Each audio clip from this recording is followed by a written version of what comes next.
ஞான சாஸ்தா, ஞானத்தை தரக்கூடியவர் ஞான சாஸ்தா. தட்சிணாமூர்த்தி கோலத்திலே இருக்கார் இவர். தட்சிணாமூர்த்தி எப்படி இருப்பார் அப்படின்னு பார்த்தோம்னா, ஒரு ஆலால மரம், அந்த மரத்துக்கடியிலே சின்முத்திரை தரித்து குருமுகமாக தென் திசை நோக்கி அமர்ந்து, அவருக்கு கீழாக 4 முனிவர்கள் அமர்ந்து கொண்டு அவரிடம் அந்த வேதத்தினுடைய பொருளை விளங்குமாறு கேட்டுக்கொண்டு இருப்பதாக நம்ம பார்த்திருக்கோம். தட்சிணாமூர்த்தி எல்லா கோயிலையும் நம்ம பார்த்திருக்கோம். அந்த தட்சிணாமூர்த்தி கோலத்துல இங்க சுவாமி இருக்கிறார். அப்படிப்பட்ட சாஸ்தா, தட்சிணாமூர்த்தி கோலம் தரித்த சாஸ்தா ஞான சாஸ்தா அப்படின்னு சொல்றாங்க.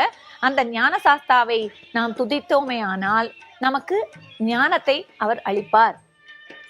ஞானம், வைராக்கியம் கிடைச்ச உடனே ஞானம் கிடைக்கும்.